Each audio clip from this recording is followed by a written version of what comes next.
My brother arrived on Christmas Eve carrying gifts, smiling as if everything was normal. The house looked festive. The lights were on and the music played softly in the background. Then he asked one simple question. "Where's your mother?" My son didn't hesitate. He smiled casually and said, "I evicted her. She was taking up space." The room went silent.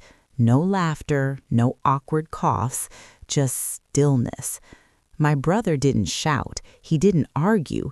He simply looked at my son and said one calm sentence that changed everything. In that moment, my son's smile vanished because what he believed was authority was actually a crime. And that was only the beginning. Christmas Eve at my son's house had always been loud, too loud, the kind of noise that tries to convince everyone that happiness exists. Music slightly too high, glasses clinking too often, laughter that felt forced. My brother, Henry Walsh, stepped inside first. Snow still clung to his coat. He carried 2 gift bags and paused just inside the doorway, scanning the room. Something felt wrong. "Where's Marian?" he asked. I wasn't there to answer. At that exact moment, I was sitting on a frozen curb 3 blocks away, my entire life stuffed into 2 black trash bags. I wasn't present, but I've replayed that moment so many times it might as well have happened in front of me. My son, Lucas Keller, turned from the window with a relaxed smile. He looked confident, like someone who believed the difficult part was already over. "I evicted her," he repeated lightly. "She was taking up space." Henry stared at him for a long moment.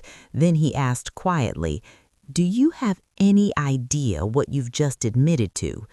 Lucas laughed nervously. "Come on, Uncle Henry, this is a family matter." Henry placed the gift bags down carefully. "You didn't evict a guest," he said calmly.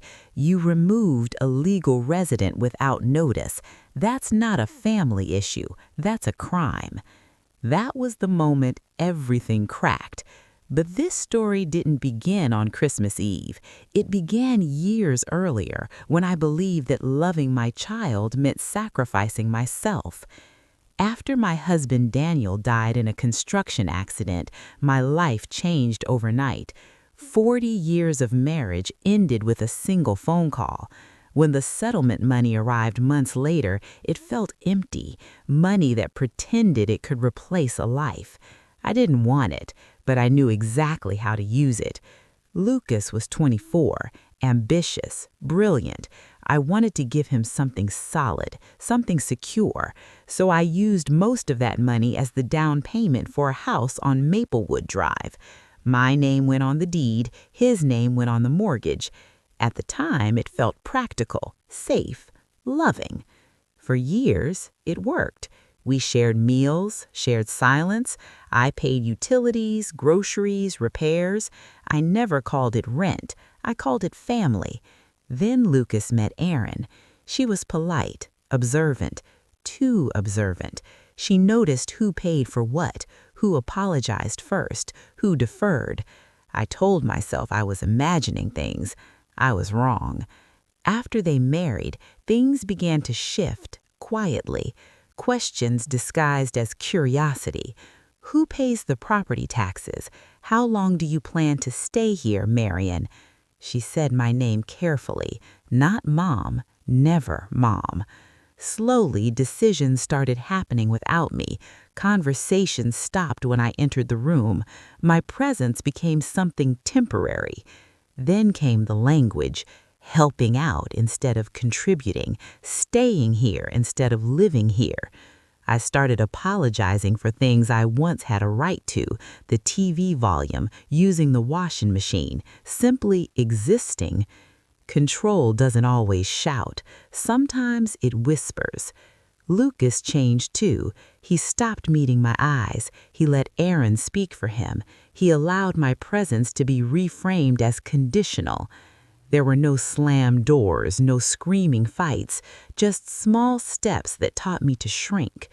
Bills were redirected to Lucas's email. Insurance was changed without telling me. When I asked questions, I was told not to worry. Then came the money. I was asked to pay more for groceries, utilities, repairs I wasn't consulted on. When I reminded them I paid the down payment, Aaron smiled and said, "That was a long time ago. Things are different now." Lucas stood silent beside her. My belongings slowly disappeared, a chair removed, a cabinet emptied. Every change small enough to make me question myself. Everything was framed as concern. "We're just thinking about your future. This is best for everyone." Together, those words built a cage. The day it happened didn't feel dramatic. I was washing a mug when Lucas said, "We need to talk." Erin stood behind him, arms folded. "This arrangement isn't working," she said. Lucas added calmly, "You can't live here anymore, Mom." No apology, no explanation. I asked how much time I had. Erin glanced at her phone. "We already packed your things." That's when I saw them. 2 black trash bags by the door. My life. I asked one question. "Do you understand this is my house too?" Lucas replied quickly, "The deed is in my name. You lived here because I allowed it." I picked up the bags and walked into the cold. 3 blocks later, I collapsed on a curb and called my brother. Henry arrived within 20 minutes. He wrapped his coat around me and listened, truly listened. Then he said, "Stay here. I need to see something." He went back to the house alone. Inside, he asked questions calmly. When was the house bought? Who paid the down payment? Whose name is on the deed? Lucas answered confidently. Henry nodded and showed him proof.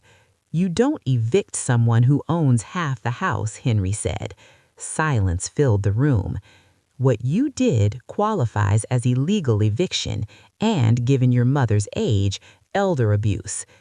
Aaron called it boundaries. Henry replied, "Boundaries don't involve trash bags." Lucas finally understood. 2 days later, we met a lawyer. I had options: criminal charges, civil court, emergency return, or forcing the sale of the house. I chose the sale, not revenge, balance. The house sold in 3 weeks. I moved into a small apartment, nothing fancy, just mine. Lucas and Aaron didn't last. Lucas apologized once. I listened. Love without boundaries isn't love. Forgiveness doesn't require returning to harm.